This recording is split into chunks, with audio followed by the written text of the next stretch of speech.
Hello friends, स्वागत है हमारे चैनल यूपी एग्जाम में। आज हम यूपी टेट का सन 2017 का पेपर वन डिस्कस करेंगे और जिसमें हम मैथ्स के सवालों को डिस्कस करेंगे। तो देखते हैं किस तरह के सवाल आए थे। तो सबसे पहला सवाल है, किसी संख्या में 3/4 का 2/3 24 के बराबर है तो उस संख्या का 1/4 क्या होगा। भाई जो क्वेश्चन दे रखा है ना, ऐसे सवालों को करने का सिंपल तरीका है, जो क्वेश्चन बोल रहा है वो करो भाई। क्या बोल रहा है, किसी संख्या मतलब मान लो कोई संख्या तुम्हारे लिए आसान नहीं है, तुम बचपन से मानते हो ना। तो मान लो भाई तुम x का 3/4 का मतलब जानते हो, गुणा होता है 2/3 बराबर 24। अब बस जल्दी जल्दी काट दो। तुमको पता है 3 दूनी 6 और 6 चौके 24, काट दिया, खत्म, बस कर दो। तो अभी हमसे पूछा गया यहाँ पे, क्या पूछा, उस संख्या का 1/4। तो देखो 1/4 रहने दो, यानी कि x/4 पूछा है हमसे। बाकी सबको निकाल लो उधर से, यहाँ से क्या बचेगा, सिर्फ 3 बचेगा ना। तो ये बेटा आ जाएगा 12। ऑप्शन कौन सा आ जाएगा, ऑप्शन नंबर बी। बात समझ में आई? ठीक है। जो तुमसे बोल रहा है इस तरह के सवाल में वो करना है। हमसे कहा गया किसी संख्या में 3/4 का 2/3 24 के बराबर है, वही हमने किया और हमसे जो पूछा गया हमने वो निकाल दिया। ठीक है। अब अगला सवाल है, एक कोई बड़ा सा नंबर दे रखा है, ठीक है, जिसमें हमने गुणा करना है। उसके बाद क्या बोला कि गुणनफल में इकाई का अंक होगा। अब देखो जब हमसे पूछा है ना इकाई का अंक, अगर तुमसे अगर ये पूछता भी नहीं और हमसे ऐसे ऑप्शन दे के पूछ लेता तो हम इसको सॉल्व करने नहीं बैठते, हम इसके इकाई के अंकों को देखते। जैसे यहाँ पे 8 है तो क्या लिखेंगे, जैसे यहाँ पे 8 है और यहाँ पे 6 है तो इन दोनों को गुणा करके 8×6 48। यहाँ पे कितना है, 9 है और यहाँ पे कितना है, 2। तो 9 दूनी 18।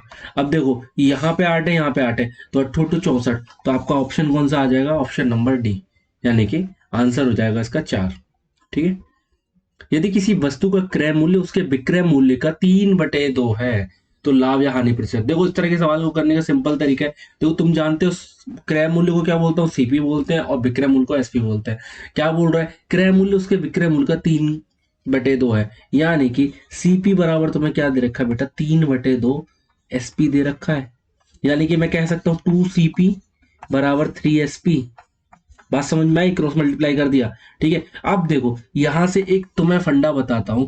अब मुझे क्या करना है बेटा, बस इन दोनों का ले लेना है रेशियो, सीपी और एसपी का। देखो यहाँ पे क्या है, 2 है, तो 2 सीपी के नीचे ना लिख के अब लिख दो एसपी के नीचे। यहाँ पे क्या है, 3 है, इसके आगे एसपी के, तो ये किसके आगे नीचे आ जाएगा, सीपी के।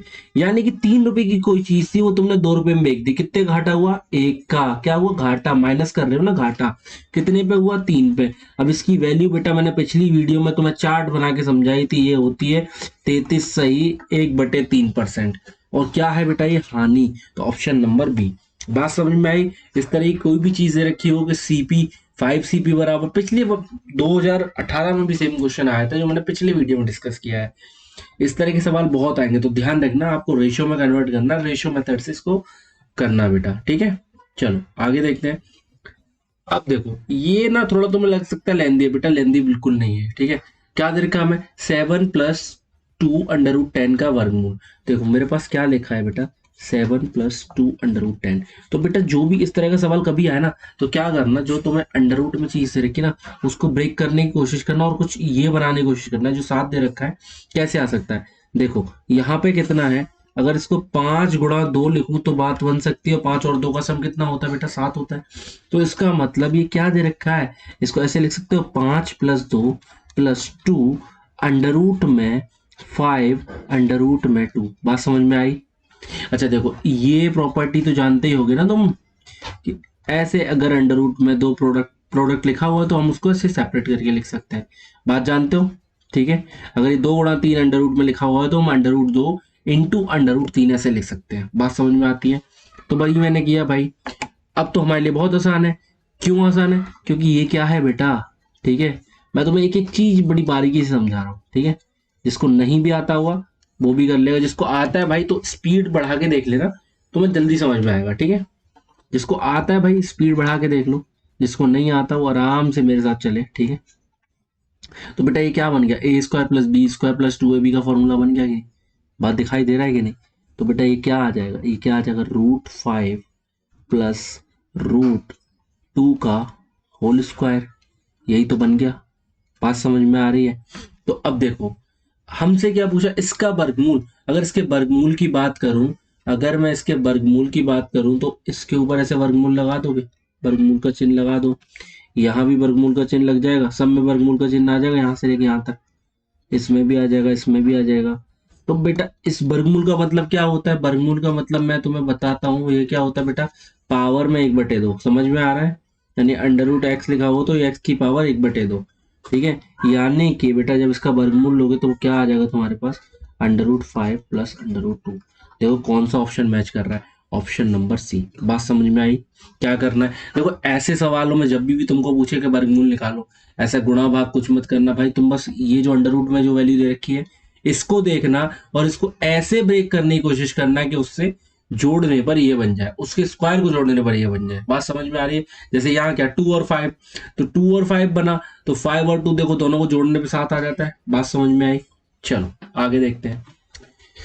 दो संख्या के महत्व समापवर्तक, यहाँ थोड़ा मिसप्रिंट है, व लघुत्तम समापवर्तक क्रमशः भी गलत लिखा है यहाँ पे, ठीक है। 12 और 72 है, यदि इन संख्याओं का योगफल 60 हो तो इनमें से कौन सी संख्या होगी, कौन सी एक संख्या होगी? तो देखो तुम एक चीज जानते हो, एलसीएम यानी कि लघुत्तम समापवर्तक और एचसीएफ, इन दोनों का जब गुणा करते तो बेटा हमें तो संख्याएं मिल जाती है, यानी कि संख्याओं का प्रोडक्ट मिल जाता है, संख्याओं का गुणनफल मिल जाता है। बात समझ में आ रही है? तो हमें देखो एलसीएम कितना दे रखा है 72 और एचसीएफ कितना दे रखा है बेटा 12, तो मैं क्या कह सकते हो, ये दोनों संख्याओं का गुणनफल हो गया। बात समझ में? पहले सवाल को समझो, ठीक है, करने को तो हम इसको 20 सेकंड में कर सकते हो, ठीक है। आगे क्या बोल रहा है, दोनों का योगफल, एक्स और वाई दो संख्याएं थी मेरी, दोनों का योगफल मुझे दे रखा 60।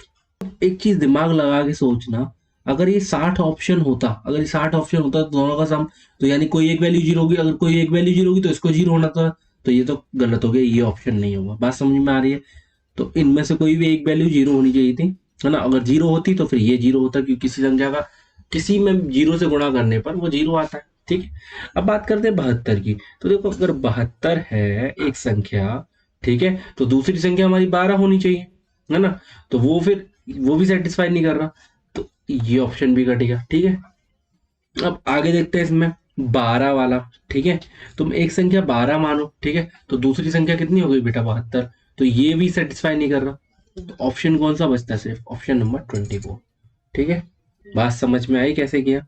देखो मैंने इसको ऑप्शन एलिमिनेशन मेथड से किया। कैसे किया?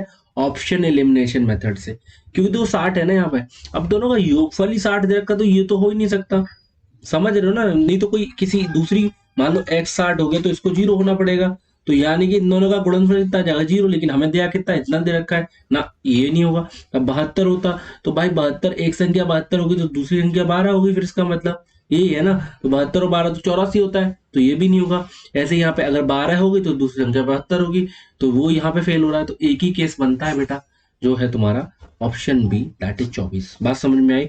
इस तरह का सवाल कभी आया ना तो उसको ऑप्शन से करना बेटर रहेगा, ठीक है, जल्दी कर लोगे। किसी कमरे की चारों दीवारों का कुल क्षेत्रफल 660 मीटर है, ठीक है, 660 वर्ग मीटर आएगा बेटा, यहाँ पे मीटर स्क्वायर होगा, ध्यान रखना। तथा उसकी लंबाई और चौड़ाई दुगनी है, मतलब लंबाई उसकी चौड़ाई की दुगनी है। यदि कमरे की ऊंचाई 11 मीटर है तो उस छत का क्षेत्रफल कितना होगा? तो बेटा कमरा कुछ इस तरह का होता है ना आपका, ये देखो ये कोई कमरा होगा। अब देखो यहाँ पे एक चीज समझो, उसने क्या दिया हमें, किसी कमरे की चारों दीवारों का कुल क्षेत्रफल, तो चारों दीवारों का कुल क्षेत्रफल समझ रहे हो, मतलब कि यानी कि अगर मैं बात करूं इसके, इस जो नीचे वाला बेस है, ये पूरा पेरीमीटर, ये क्या है बेटा, अगर ये लंबाई है और ये चौड़ाई है एल और बी, तो ये पेरीमीटर कितना हो जाएगा, यानी परिमाप कितना हो जाएगा बेटा, 2 में एल प्लस बी। बात समझ में आती है? 2 में एल प्लस बी, अगर मैं इसकी ऊंचाई से मल्टीप्लाई कर दूं, यानी कि ऊंचाई कितनी है ये, ठीक है, इंटू में ऊंचाई, तो बात समझ में आती है, ये पूरा ये सारी दीवारों का क्षेत्रफल आ जाएगा, मतलब चारों दीवारों का। यानी कि हमें ये कितना दे रखा है, ये चारों दीवारों का क्षेत्रफल कितना दे रखा है बेटा, 660, यही दे रखा है सवाल में। बात समझ में आती है? 660 दे रखा है। अब हमसे क्या बोल रहा है कि ये जो लंबाई है ना चौड़ाई की दुगनी है, तो भाई साहब रख दो यहाँ पर 2b, एल की जगह क्या रख दो 2b, ठीक है, तो ये कितना आ जाएगा, अब तो तुम इसको h की जगह 11 रख दो, बात खत्म, बहुत आसान है। अब तो 11 से इसको काट दो, पहले कितनी बार जाएगा, 6 बार जाएगा, 60 बार जाएगा, कितना हो गया बेटा 30, ठीक है, 2 से काट दो 30 बार, ये कितना है बेटा 3b, ठीक है, 3b बराबर तुम्हारे पास आ गया 30, तो b की वैल्यू बेटा मैं कह सकता हूँ 10 आ गई, बात समझ में आ रही है? तो अगर मेरे से पूछा जाए, बेटा लंबाई कितनी हो गई, तो लंबाई बेटा डबल है जस्ट इसकी, कितनी हो गई 20। और मुझसे क्या पूछा, छत का क्षेत्रफल, बेटा इतना होगा जितना कि फर्श का होगा। फर्श देखो ये कितनी है, लंबाई चौड़ाई है 10 और लंबाई कितनी है बेटा 20। तो अगर मैं छत के क्षेत्रफल की बात करूं तो वो हो जाएगा बेटा L इंटू बी। एल की वैल्यू मेरे पास कितनी आ गई बेटा 20, और चौड़ाई कितनी आ गई बेटा 10। तो कितना उत्तर आ जाएगा 200 metre square, option number A. बात समझ में आई कैसे किया? देखो कभी भी तुमसे बोले ना कि चारों दीवारों का क्षेत्रफल, तो कुछ नहीं होता, जो तुम्हारा फ्लोर का पेरीमीटर है, परिमाप है, उसमें ऊंचाई का गुणा कर दो, तुम्हें चारों दीवारों का क्षेत्रफल मिल जाएगा। बात समझ में आई? चलो आगे बढ़ते हैं। सांख्यिकी में प्रसरण का विश्लेषण नामक विधि का मुख्य श्रेय किसका था भाई साहब? तो ये था R A फिशर का। ठीक है, तो ऑप्शन क्या हो जाएगा, option number A R A Fisher. ठीक है, सवाल दे रखे किसी संख्या के 7% का 3/5वां भाग 36 है। अरे भाई मैंने बोला इस तरह के जब सवाल आए, जो सवाल बोल रहा है वो कर दो। ठीक है, मैंने क्या बताया 60% का मतलब क्या होता है? 60% का मतलब होता है बेटा 3/5, और किसका, एक्स का 3/5 का 3/5 क्या दे रखा है तुम्हें 36। ये 3/5 समझ आ रहा है कैसे 60% यार? मैंने पिछली वीडियो में बताया था 60% मतलब क्या लिख सकते हो, 60/100, यानी 20 से काटोगे। जिसने पिछली वीडियो नहीं देखी वो देख लो, 2018 का पेपर सॉल्व करवाया था। 20 से काटोगे 3 बार जाएगा, 20 से काटोगे 5 बार, 3/5 ये होता है, डायरेक्ट याद रखो। ठीक है, अब देखो 9 चौक 36, सीधा डायरेक्ट लिख दिया मैंने, और 25 चौका 100, तो एक्स की वैल्यू बेटा कितनी आ गई 100। बात समझ में आई? एक्स की वैल्यू कितनी आ गई 100। कैसे किया, 25 चौका 25, और ये 4 से गुणा किया तो 100, ये 25 इधर और 4 से गुणा किया तो 100। ठीक है, चल अगला सवाल देखते हैं। एक शिक्षक ने ब्लैक बोर्ड पर लिखा 29 × 4 ज्ञात कीजिए, लेकिन विद्यार्थी ने क्या किया, विद्यार्थी ने अपनी पुस्तिका में क्या लिख लिया उसको 27 × 4, और उसने कुछ इस तरीके से सिखाया। देखो यहाँ पे हासिल यहाँ पे आएगा, ठीक है यहाँ। ठीक है, तो उसने इस तरीके से लिखा, लेकिन देखो उत्तर सही है, 27 चौके 108 होते हैं। ठीक है, प्रोसीजर भी सही है, तो इसका सही उत्तर क्या होगा? देखो विद्यार्थी को 0 ना, देखो उसने किया तो 0 तो नहीं मिलेंगे, ये ऑप्शन गलत हो गया। उस विद्यार्थी से कक्ष में सतर्क रहने को कहें ना, ये भी नहीं करेंगे आप। उस विद्यार्थी को 5 में से 2 अंक दें ना, ये भी नहीं करेंगे। आप क्या करेंगे, यह कारण जानेंगे कि विद्यार्थी ने ऐसा प्रश्न क्यों गलत उतारा, और सही प्रक्रिया के लिए उसे पूरे 5 अंक देंगे। तो ऑप्शन कौन सा हो जाएगा बेटा, डी। ठीक है, अगला सवाल देते हैं। पाई क्या है? पाई एक अपरिमेय संख्या है, ध्यान रखना, पाई क्या है, एक अपरिमेय संख्या है। ठीक है, पाई को आप कैसे लिख सकते हो, 22/7। बेटा जब आप 22/7 को डिवाइड करते जाओगे ना, तो एक बहुत लंबी वैल्यू आती है। ठीक है, बात समझ में आई? ठीक है, पाई क्या है, एक अपरिमेय संख्या है। यदि A/3 बराबर B/4 बराबर C/7, देखो जब इस तरीके से दे रखा हो ना, तो क्या है, जो इसके डिनोमिनेटर यानी जो हर में वैल्यू दे रखी है वही उसका मान हो गया। मतलब A की बात करूँ तो A की वैल्यू 3 होगी, B की वैल्यू बेटा 4 होगी, और C की वैल्यू बेटा 7 होगी। तो रख दो यहाँ पे, कितना हो गया, तीनों को जोड़ना है तो कितना आ जाएगा, 3 और 4 7, और 7 और 7 14, बटे में कितना बेटा, C की वैल्यू 7। 7 से काटो कितने बार, 2 बार, ऑप्शन कौन सा, सी। यानी कि उत्तर कितना आ गया, 2। अगला सवाल देखते हैं। यदि एक संख्या दे रखी है हमें 604, बीच में कुछ संख्या है, मान लो x है। ठीक है, 6, अगर ये 11 से विभाज्य हो तो रिक्त स्थान क्या होगा? देखो 11 से विभाज्यता का नियम आपको बताता हूँ। ये मान लो a है, ये b है, ये फिर a है, फिर ये b है, फिर ये a है। बात समझ में आती है?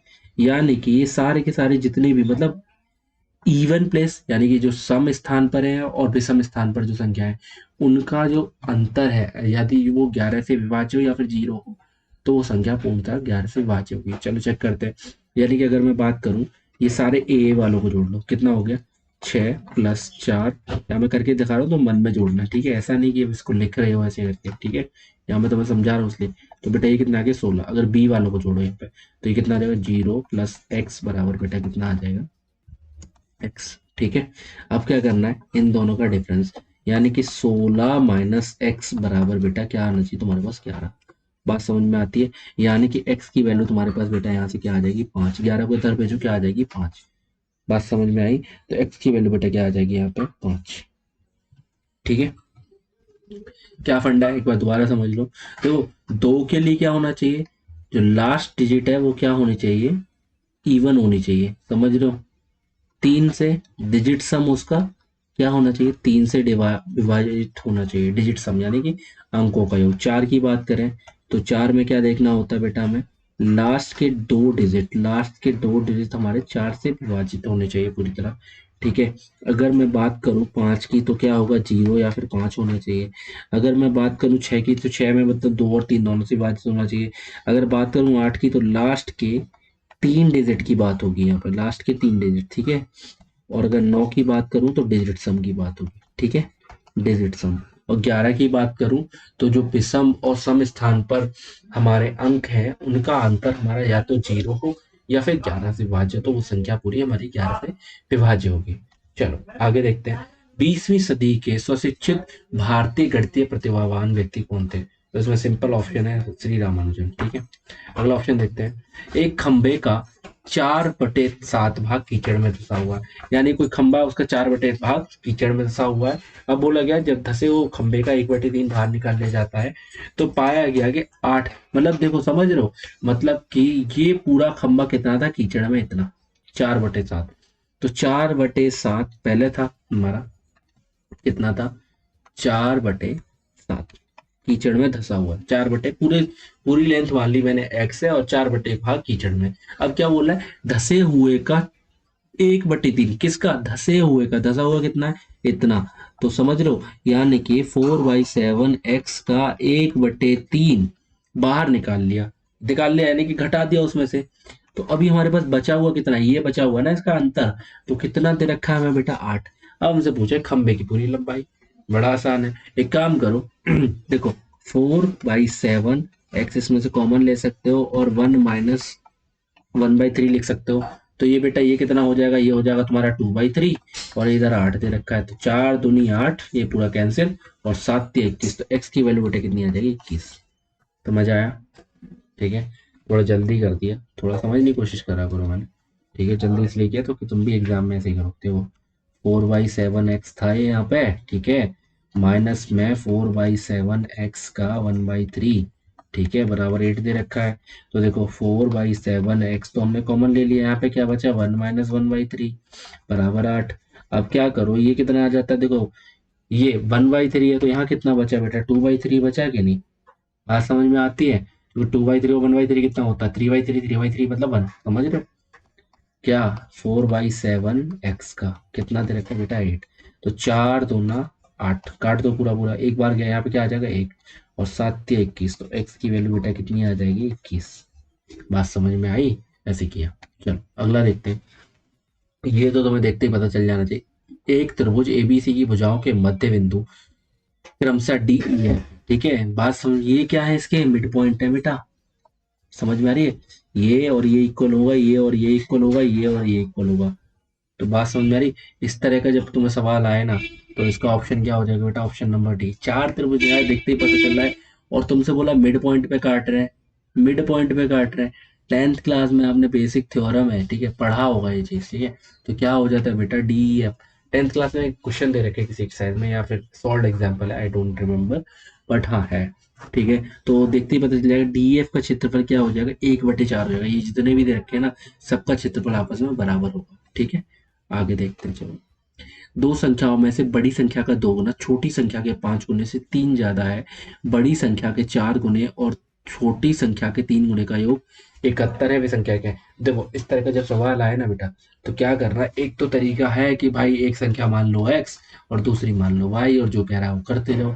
दूसरा तरीका ये है कि अपन क्या करेंगे कि अपन इक्वेशन तो बनाएंगे, ठीक है, इक्वेशन बनाने के बाद बस इसमें ऑप्शन से देखेंगे। ठीक है, तो देखो दो संख्याओं में सबसे बड़ी संख्या, मान लो बड़ी संख्या मेरी क्या है, x है, छोटी संख्या ये है। बड़ी संख्या का 2 गुना छोटी संख्या के 5 गुने से 3 ज्यादा है। ठीक है, यानी कि बड़ी संख्या का 2 गुना यानी कि 2x क्या है, छोटी संख्या का कितनी, 5y से 3 ज्यादा है, मतलब कि प्लस।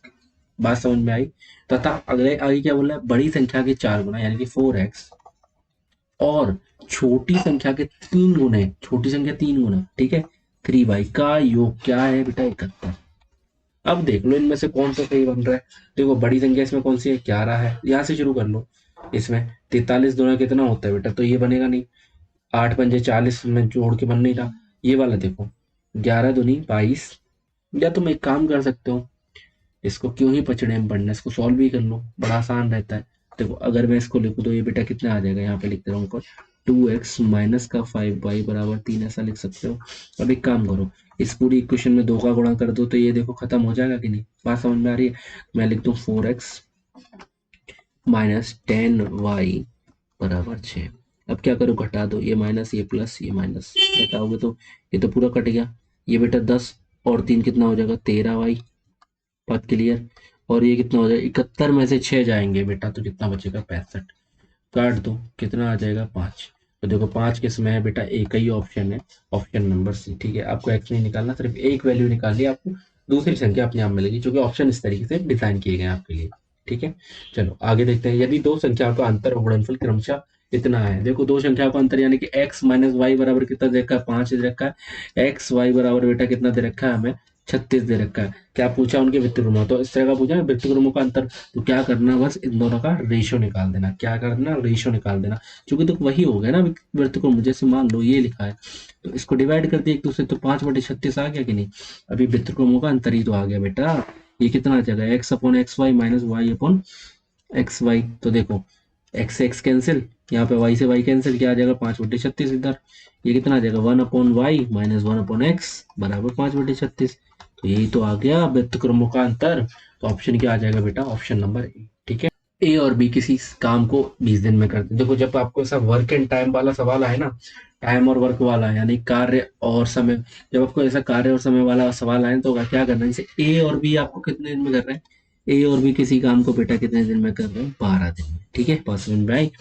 और क्या कह रहा है, बी और सी उसी काम को कितने दिन में कर रहे हैं बेटा, 15 दिन में। ठीक है, आगे क्या कह रहे हैं, सी और ए उसी काम को दोनों मिलकर कितने दिन में कर रहे हैं बेटा, 20 दिन में। ठीक है, ए अकेले उसी काम को कितने दिन में, तो टोटल काम बेटा हम कैसे निकालते हैं, टोटल काम बेटा क्या होता है, टोटल काम इन तीनों का क्या हो जाता है बेटा, एलसीएम। तो इन तीनों का क्या हो जाएगा, एलसीएम। एलसीएम बेटा यहाँ पे कितना आ जाएगा इन तीनों का, देखो एलसीएम निकालने का फंडा है। सबसे बड़ी संख्या देखो, तो सबसे बड़ी संख्या 20 है, 20 में 15 का नहीं जाएगा, 12 का भी नहीं जाएगा। 40 में 15 का भी नहीं जाएगा, 12 का भी नहीं जाएगा। अगर मैं बात करूं 80 की, तो 80 में देखो ना 15 का जाएगा ना 12 का, तो 80 के बाद फिर क्या ले सकते हैं, 100 भी नहीं जाए, 100 में भी नहीं कटेगा। 120 ऐसी एक संख्या है जिसमें सबका भाग पूरी तरह चला जाएगा, यानी कि 120 इसका एलसीएम आ जाएगा। वैसे तो देखते ही बता सकते थे, मैं तुमको बस बता रहा था कि ऐसी एक संख्या लेते हैं जो सबसे बड़ी, बस उसका मल्टीपल ले लेते हैं, वो हमारा क्या हो जाता है, सबसे बड़ी संख्या का गुणक ही हमारा क्या हो जाता है, एलसीएम हो जाता है। बात समझ में आई। तो देखो अब यहाँ पे लिख लेते हैं अपन इफिशियंसी, मतलब कि एक दिन में कितना काम करेगा, कार्य क्षमता जिसे बोलते हैं, एक दिन में कितना काम करेगा। यानी कि अगर ए और बी की बात करो तो एक दिन में कितना काम करेगा बेटा, टोटल काम कितना है, ये क्या आ जाता है बेटा, टोटल वर्क। ठीक है, टोटल वर्क बेटा कितना है, 120। ये कितना कर रहा है, 12 दिन में, तो एक दिन में कितना काम करेगा बेटा, 10 काम करेगा। ये 15 काम कर रहा है, तो 15 8 120। ठीक है, तो 8 काम करेगा एक दिन में। ठीक है, मतलब क्या कर रहे हैं, डिवाइड कर रहे हैं, यहाँ से यहाँ तक आने में क्या कर रहे हैं, डिवाइड कर रहे हैं। देखो 120 को 20 से भाग दोगे तो कितना बचेगा, 6, यानी कि एफिशिएंसी, यानी कि सी और एक किसी काम को 20 दिन में कर रहा है, काम कितना 120, तो एक दिन में कितना करेंगे, 6 काम करेंगे ना, तभी तो 20 दिन में 120 काम कर पाएंगे। बात समझ में आई, मतलब इन दोनों का गुणा यहाँ लिखा होता है। बात क्लियर। इस तरीके से आपको पैटर्न, एक फॉर्मेट बना के देती है मैंने, यही फॉर्मेट से आप सारे सवाल करना, बहुत आसानी हो जाएगी। ठीक है, आपको पहली बार अगर कर रहे हो तो थोड़ा मुश्किल लग सकता है, लेकिन करते रहोगे तो आसानी हो जाएगी। जैसे आपको दिया ए प्लस बी कितने दिन में कर रहा है, 12 में, बी प्लस सी कितने में कर रहा है, 15 में, सी प्लस सी कितने में कर रहा है, 20 दिन में। और टोटल में क्या होता है बेटा, एलसीएम होता है, और यहाँ क्या लिख लेते हैं, एफिशिएंसी। अब देखो ए उस काम को कितने दिन में कर लेगा, अगर मैं बात करूँ ए प्लस बी प्लस सी की, ए प्लस बी प्लस सी की, तो देखो इन सब की इफिशियंसी कितनी आ जाएगी, इन सब की इफिशियंसी कितनी आ जाएगी, टोटल इफिशियंसी बेटा कितनी हो जाएगी, 10 और 8 18, 18 और 6 कितना हो जाएगा बेटा, 24। लेकिन ये क्या है, देखो 2 बार ए है 2 बार सी है, तो इसको 2 से डिवाइड कर दो, तो इनकी इफिशियंसी बेटा कितनी आ जाएगी, ए प्लस बी प्लस सी की कितनी आ गई बेटा, इफिशियंसी आ गई आपकी 12। लेकिन अगर हमसे पूछा है ए की इफिशियंसी, तो ए की निकालनी है, तो बेटा देखो टोटल कितनी है 12, और बी प्लस सी की बेटा हमें कितनी दे रखी है, 8। तो यहाँ से ए की इफिशियंसी निकाल सकता हूँ, मतलब जिसकी तुम्हें निकालनी है उसको छोड़ के बाकी 2 की रख लो। तो मुझे क्या रखनी थी, ए की निकालनी है, तो बाकी 2 कौन से बचे, बी और सी। बी और सी कितनी है, 8। तो ए की वैल्यू बेटा यहाँ से कितनी आ गई, ए की इफिशियंसी की बात करूँ तो बेटा ए की इफिशियंसी कितनी आ जाएगी बेटा 4। तो 4 की इफिशियंसी से कितने दिन में करेगा, टोटल काम कितना है बेटा, टोटल काम कितना है और इफिशियंसी से डिवाइड कर दो उसे तो नंबर ऑफ डेज आ जाएंगे। तो नंबर ऑफ डेज ए के लिए कितने आ जाएंगे बेटा, टोटल 120 दिन का काम है, 4 की इफिशियंसी से करेगा, इतने 4 5 तो ये कितने दिन में करेगा उस काम को, ये करेगा बेटा 30 दिन। ठीक है, ऑप्शन कौन सा, ऑप्शन नंबर सी। चलो आगे देखते हैं। यदि अवरोही क्रम में रखे गए आंकड़ों को दोनों छोरों से चरम प्रतिच्छेदों को यानी कि एक्सट्रीम जो हमारे ऑब्जर्वेशन है उनको हटा दें तो केंद्रीय प्रवृत्ति के दौरान कौन सा मापक प्रभावित होंगे। ठीक है, तो देखो बेटा इसमें तीनों ही प्रभावित होंगे यानी कि माध्य, माध्यक और बहुलक। किसी दो अंकीय संख्या के अंकों को गुणनफल 6 है, उस संख्या में 9 जोड़ने पर प्राप्त संख्या। तो इस तरह का कोई सवाल आया ऑप्शन से करना, इस तरह कोई सवाल आया किससे करना है, ऑप्शन से करना। कोई दो अंकीय संख्या क्या बोल रहा है हमसे, गुणनफल क्या है 6, तो गुणनफल इसमें बनना है 6, इसमें 3 पंजे 15 ये नहीं बनना, ये क्या 4 तिया 12 ये भी नहीं बनना, 2 तिया 6 ये दो ऑप्शन बचे। चलो अगला देखते हैं, 9 जोड़ने पर संख्या के स्थान बदल जाते हैं, 9 जोड़ोगे इसमें कितना आ जाएगा बेटा, 9 जोड़ोगे हो जाएगा 25 ना, स्थान नहीं बदल रहे, ये भी ऑप्शन नहीं होगा। तो ऑप्शन कौन सा हो गया, ये देख लो 33 में 9 जोड़ोगे तो बेटा कितना आ जाता है 32। देखो 3 पहले हमारे इकाई के स्थान पे था, अब दहाई के स्थान पर है। ठीक है, क्या करना है, ऑप्शन से करना है, कितना सेकंड लगेगा, 10 सेकंड के अंदर सवाल को कर सकते हो, 5 से 10 सेकंड, 10 सेकंड तो ज्यादा बोल दिया मैंने, 5 से 10 सेकंड में। किसी प्राकृतिक संख्या का प्रत्येक अंक या तो 3 है या 4 है। अब देखो क्या क्या गया है कि प्राकृतिक संख्या है उसका प्रत्येक अंक 3 है या फिर 4 है, दोनों में से एक हो, ऐसा नहीं 3 और 4 दोनों हो। अब क्या कहा गया है कि यह संख्या 3 और 4 दोनों से विभाजित हो, ऐसी सबसे छोटी संख्या क्या होगी। अब देखो 4 का तुम जानते हो, 4 से विभाजित का नियम मैंने क्या बताया कि लास्ट के 2 डिजिट। तो देखो 4 से ये विभाजित होगी, ये विभाजित होगी, ये विभाजित होगी, 4 से ये विभाजित नहीं होगी। ठीक है, अब बात करते हैं 3 से विभाजित। 3 से विभाजित मैंने क्या बताया, डिजिट सम, डिजिट सम यानी कि अंकों का योग। तो देखो 4 तिया 12, 12 इससे विभाजित, तो देखो यही इकलौती एक संख्या होगी जो सही उत्तर है। बाकी देखो 4 दूनी 8, 3 से विभाजित नहीं है, 4 चौके 16, ये 3 से विभाजित नहीं है। तो ऑप्शन क्या आ जाएगा बेटा, आंसर नंबर बी। क्या ऑप्शन है ये, 4 4 4 यानी कि 444। ठीक है, किसी आयत चित्र में यानी कि जो हिस्टोग्राम होता है उसमें आयत की ऊंचाई क्या दिखाता है, इस तरीके से देखा होगा आपने एक। ठीक है, इस तरीके से देखा हो तो बेटा वो ऊंचाई क्या दिखाता है, वो उसकी बारंबारता यानी फ्रीक्वेंसी दिखाता है। ठीक है, आयत चित्र में, आयत चित्र में आयत की ऊंचाई क्या दिखाता है बेटा, उसकी बारंबारता दिखाता है। ठीक है, अब देखो पंचभुज के सभी अंतःकोणों का योग क्या होगा। देखो पंचभुज तुमने देखा होगा, पंचभुज बेटा कैसा होता है, ऐसा होता है, देखो ऐसा होगा। अब तुम एक चीज तो जानते हो, अगर यहाँ पे एक लाइन खींच दूं तो ये टोटल सब कितना हो गया बेटा, 360 हो गया कि नहीं, 90 90 360। अब देखो ये टोटल एक ट्राइंगल बनना है, ट्राइंगल का सम कितना होता है बेटा 180। बात समझ में आई। तो बेसिक जो भी तुम्हें अगर इस तरह का पंचभुज षटभुज जो भी दे रखा है, तुम एक बेसिक सबसे सिंपल एग्जाम्पल बना के देखो और जो उत्तर हो उसका वो लिख दो। तो देखो 36 और 18 कितना हो जाता है बेटा 54, यानी कि उत्तर कितना आ जाएगा 540। ध्यान रखना इसको, कितना आ जाएगा बेटा 540। चलो आगे देखते हैं। एक रचनात्मक क्लास में शिक्षकों को निम्न में से क्या नहीं करना चाहिए, विद्यार्थियों को प्रश्नों के हल ढूंढने के लिए अपनी नीतियां विकसित करने देना चाहिए। हाँ भाई ये तो बहुत जरूरी है, करने देना चाहिए। हमसे क्या पूछा है, नहीं करने देना चाहिए। तो क्या कर नहीं करना चाहिए, विद्यार्थियों को सूत्र रटने के लिए ना, सूत्र नहीं रटवाना चाहिए, यही ऑप्शन होगा इसका। समझने के लिए करना चाहिए, सूत्रों को समझाना चाहिए, उनका एप्लीकेशन करवाना चाहिए। ठीक है, रटवाना नहीं चाहिए। ऐसी परिस्थितियां बनाना जिसमें विद्यार्थी हल खोजने, ये भी करवाना चाहिए। बस एक ही है जो नहीं करवाना चाहिए, रटवाना। ठीक है, विद्यार्थियों को गणित के साधनों में अपने अर्थ बनाने देना चाहिए, ये भी करना चाहिए। ठीक है, तो रटवाना नहीं चाहिए। ठीक है, आगे देखते हैं। दो कोटि पूरक, कोटि पूरक क्या होते हैं बेटा, जिनका सम क्या हो जाएगा बेटा 90 अंश हो। कोटि पूरक कौन वो होते हैं जिनका सम क्या हो 90 अंश। देखो 90 अंश वाले कौन से, दोनों का सम, यहाँ 90 नहीं बनना, यहाँ 90 नहीं बनना, तो दो ही बचे हमारे पास ऑप्शन। ये 90, ये भी देखो ये भी 90 नहीं बनना, ये 100 बनना है। तो ऑप्शन कौन सा आ रहा है बेटा, यही आ रहा है। बात समझ में आ रही है। चलो आगे देखते हैं। 12 12 10 12 एक संख्या दे रखी है, 12 10 12, इसको 12 से भाग देने पर शेषफल क्या प्राप्त होगा। ठीक है, अब इसको जब तुम 12 से भाग दोगे तो शेषफल क्या प्राप्त होगा, ये हमसे पूछा गया है। तो देखो तुम सिंपल है, इसको जब 12 से भाग दोगे, भाग करके देख लो, इतनी बड़ी संख्या नहीं है, 10 से 12 सेकंड में इसका उत्तर निकाल दोगे। 12 कम 12, यहाँ पे एक उतारोगे 0 आ जाएगा, यहाँ पे एक और 0 उतारोगे। ठीक है, उसके बाद एक उतार लोगे, कितना आ जाएगा 12 अट्ठे 96। ठीक है, कितना बचेगा बेटा 5, उसके बाद 5 बचेगा, 2 उतार लोगे, कितना 12 चौके 48। बात समझ में आई। 4 चौके 48, ठीक है। 48 घटाओगे 52 में से तो कितना बचेगा बेटा? 4। ऑप्शन कौन सा आ जाएगा? Option number D. क्या आ जाएगा? शेषफल क्या आ जाएगा बेटा? 4।